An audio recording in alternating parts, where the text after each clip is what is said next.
Hey, and welcome to The Office Field Guide. My name's Chris, and I'm reviewing every episode of The Office ever, and today we're looking at The Duel. Good! A duel! The winner gets Angela. It was written by now showrunner / writer Jennifer Salata and directed by Dean Holland. And Holland is a new name for this show, so he started on The Office in the editing room, and that's where he spent most of his time, even winning an Emmy alongside of David Rogers for their work on The Job. I'll tell you this, it is not because of the boob job. And I'm sure a lot goes into these types of decisions, but it's cool to see how people perform different functions around the show over time. The Duel was his directing debut, and it seems to be what he's focusing on now, having directed several episodes of The Good Place and splitting up together with Jenna Fischer. Also, in addition to directing this one, Holland also was in charge of the editing. The Duel first aired on January 15th, 2009, meaning that there was about a month's break between the Moroccan Christmas episode and The Duel, making this moment Merry Christmas to all, and to all a good night. well, a mini cliffhanger of sorts, and it was resolved in the most awkward of ways. This is insanely awkward. It's kind of the elephant in the room, so I'll just... No one has RSVP'd to our wedding yet. Anyway, The Duel was viewed by 8.5 million people and currently has an 8.7 out of 10 on IMDb. And your Duel trivia, according to Dwight, what is the strongest animal on the planet? Maybe a tricky one. You're the strongest animal on the planet, so fine, call me. As always, I run comment contests in these videos. Answer the trivia first, spout out the Easter egg, and or leave the best emoji sequence summing up next week's episode, and you'll get your name in that video. Today, we're gonna be talking about some behind the scenes stuff, check out some motives, and figure out why this Rubik's Cube might be the key to unlocking the deeper meaning of this episode. And be warned, there's gonna be some spoilers for the series ahead. With that, let's dive right into this one. I understand nothing. All right, let's get some behind the scenes stuff scratched off first. I'm sure I'm gonna get more into this in the ratings, but I love the way that Salata writes episodes. She really gets these characters, their motives, and what makes their humor work. And having said all that, I did read that there was a lot of moments in this episode that were improvised. Krasinski apparently improvised most of this sequence. Nothing. You still don't Why know? Let's. What are you doing? How about we just have to talk to you first? Andy, hasn't Also, Krasinski improvised this. Wilson and Salata both came up with different nursery rhymes for this sequence, with Wilson's being the one they ended up going with. You better learn your rules. I had a post earlier this week asking for you guys to come up with some of the Shroot rules. Don't turn your back on bears, men you have wronged, or the dominant turkey during mating season. There are 40 rules all Shroot boys must learn before the age of 5. But I didn't really get a ton of them, so I'm gonna put a comment down below asking what the Shroot family rules are. Leave your best ideas for what those rules consist of, and then I'm gonna come back to this topic during the season 5 wrap up. If you don't, you'll be eaten in your sleep. Okay, and while we're on Wilson though, this line was reportedly made up by him on the spot. Because she certainly seems to enjoy making love making with me. And then again, most of this was improvised. What does that mean? You can't even protect her. Protect her from what? Bears, you idiot? When's the last time you saw a damn bear in Scranton? Last year, idiot. And there must have been a lot of lawyers involved in this entire sequence, with Helms really driving this vehicle. Prius is silent if he keeps it under 5 miles per hour. He deserves the win. And running right up against Wilson, a lot could have gone wrong. And this sequence was apparently filmed over 6 hours that day. So the team used some high-powered lighting rigs to keep shadows consistent as best that they could. There's shadows coming from 2 different directions. Stop. What? Are there 2 suns? The original script had Michael telling Andy about the affair before he got into the car. You're not making any sense. Well, no, I'm not. But Carell's suggestion was that Michael would get into his car and tell him as he drove off, and that is how they shot it. That was the news. Just wanted to let you know. What? All right. See you later. And I know people love this show. I love this show. But for primetime television, this is bad green screening. And I can't tell if Michael's line here is a meta joke about how they obviously didn't leave Scranton for this. Just goes to show you, leave Scranton, exciting things can happen.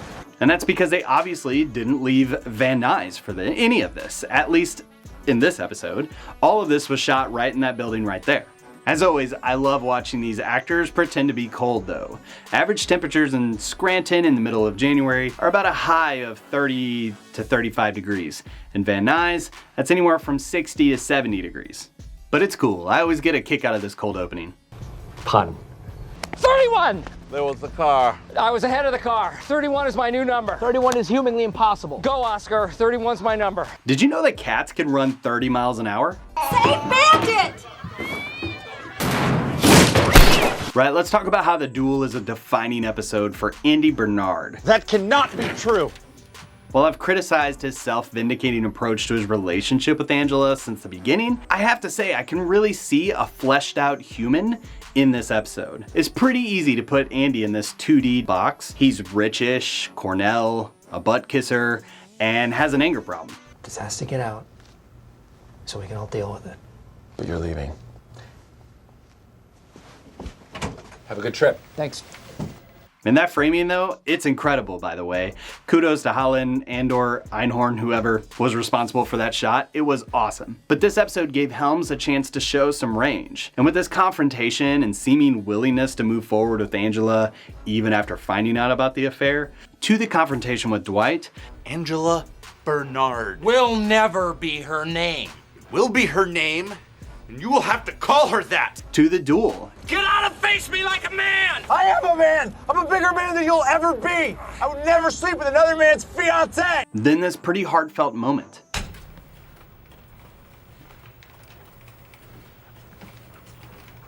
It's pretty clear that there was a lot of love and attention and focus that was going into this character by Helms, the showrunner, and the writing staff, which is interesting to me as I always saw Andy as this background character and questioned why they kept giving him so many story arcs. This is insanely awkward. But I think this episode does show a different side of Angela as well. We get to hear her speak with Andy in a tender way, maybe the only tenderness we ever see from her, ever. Or we can prove them wrong. Let's prove them wrong. I'm not sure I understand her motives though. She loves Dwight, I've already admitted that I do. Why do you keep making me repeat it? but Dwight killed Sprinkles, We were together and then he killed Sprinkles and then we stopped. and that's something she's not quite over yet based on her desktop background. What does become clear is that she sees this duel as a way to mitigate her risk. I will respect the results of the duel. Of course you will. She realizes that if these guys are willing to fight for her, one will win, and that means she doesn't have to make a choice. And Dwight, realizing that Angela's sleeping with her fiance, is, kind of a breaking point for him. She said she was only sleeping with me.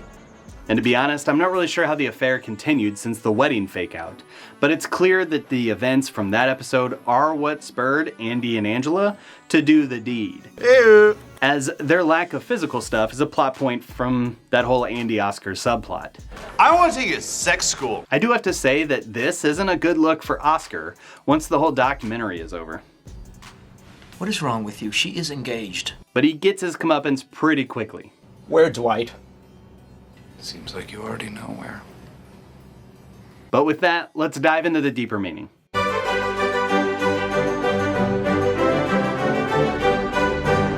What does a bean mean? Someone please explain it to Kevin. Right, Michael's in this episode too. Wants to talk about big picture stuff. And I'll be honest, I have little or no idea what that means. So Carell is killing it. Watching Michael's face go from concerned to elated is just amazing. But I've been asking myself why this B-plot even exists. Exists might not be the right word, but what does it have to do with the duel itself? Well, let's break it down. Michael's asked to go to this meeting with Wallace, Kick Wallace's ass. in which this showdown occurs. Michael sums it up later like this. I thought I was gonna get chewed out, but hold on. Here's an attaboy for you. So we find out later that Wallace called Michael in just to see if, he had any secrets to his madness, any insights for why his branch is doing well. And Wallace finds out pretty quickly that Michael has no idea how he ended up as the most successful branch manager in the company. My philosophy is basically this, and this is something that I live by, and I always have, and I always will. Don't, for any reason whatsoever. Sometimes I'll start a sentence, and I don't even know where it's going. I just hope I find it along the way. And so in a comical way, I think this B plot is reinforcing the message of the A plot. Because while the duel is between Andy and Dwight, it's Angela who has to take a look back and wonder why she's in this situation. She could have been with Andy and lived out their weird relationship for the rest of their lives. She could have been with Dwight and lived out, a completely different weird relationship for the rest of their lives. But she chooses to keep riding both sides of the fence. Eso es lo que dice él. That's what he says? Damn it. But all of that catches up with her in this moment, when Andy very publicly, yet indirectly, calls off their engagement. And I would like to cancel the wedding cake that I had ordered. And then she subtly switches attention over to Dwight, who less publicly, yet very directly, calls off their affair. Yep, that's the one. Leaving Angela with nothing except a bunch of pieces to a puzzle that she just can't solve, putting her and Michael in the same boat. And that leads us to the message of this episode. If you don't learn from your past, we're doomed to repeat it. Michael leaves Wallace's office that night a little overjoyed, but probably kind of bewildered at what the source of the branch of success even is. I feel the need for tweed. The problem is, in business, if you don't know why something is successful, it makes it impossible to replicate. You'll take the win for sure, but if you can't replicate something, who knows if it's going to be successful tomorrow, next week, or the next year. On the other hand, Angela leaves the Scranton office down 2 lovers and probably equally bewildered at why she didn't just make a choice. In relationships, sometimes things get so screwed up until we reach a breaking point. In both of these cases, looking inward is the key to growing beyond repeating the same mistakes of the past. What? Roller coaster ride. Roller coaster. But also knowing now the looming economic crisis that was at hand when Wallace said this. And in this economic climate, no method of success can be ignored. It's not really time for executives to start getting judgmental now. Well, there's probably a lesson about looking back on the mistakes leading to that mess too, but there's better channels and people to talk about that. With that, let's rate this thing. This is the worst. All right, the cold opening. I think this one is just shy of being incredible. The setup is brilliant. Angela made several 911 calls about cars going too fast in front of the building, so the police put up a radar gun. Apparently the idea of this came from Aaron Schur, who'd done something like this in a previous job. I'll be honest, I rarely see one of those things in a neighborhood and don't think of Michael saying, "Beat it!" Having said that, I do wonder if this cold opening is missing something that's truly iconic or memorable. I just don't know. But I am gonna give it a 4 out of 5. As for the episode itself, if you asked me a few weeks ago what I think about the duel, I think I would have said, it's fine. You're expanding on your worst idea. Nothing really to say about it, but forcing myself to do this field guide justice gave me a deeper appreciation for this episode. It's a very office-heavy episode, walking the line of the over-the-top craziness with the subtle and smart humor. How about, I'm sorry I did such a whorish job filling out this form. There you go. It fleshes out the characters of Andy, Dwight, and Angela with some real depth, and Michael's just gold in this entire episode. Are you serious? Yeah. On top of that, the work that had to go into some of these scenes, both on camera and behind the camera, adds some level of appreciation that I never really thought of before. The soft underbelly of my refined upbringing is my soft underbelly. I can't believe I'm gonna say this. Too late. Well, it's not too late because you haven't done anything. I am already walking. I'm giving this one a 4 out of 5. I think it's well earned. I think this is a great episode of The Office. But that's just what I think about the duel. Man, I didn't even get into the history of duels. I had this whole thing all set up for that. I read in France that duels were typically played out with swords. So what weapon? My bare hands. That is stupid. I will use a sword and I will cut off your bare hands. But man, someday I'll get into that. Anyway, like, subscribe, do the comment contest, and check out the Patreon if you want to hop onto the mini reviews that we do for the end of every episode, which is coming up right after this. Thanks so much for watching, and we'll see you next time.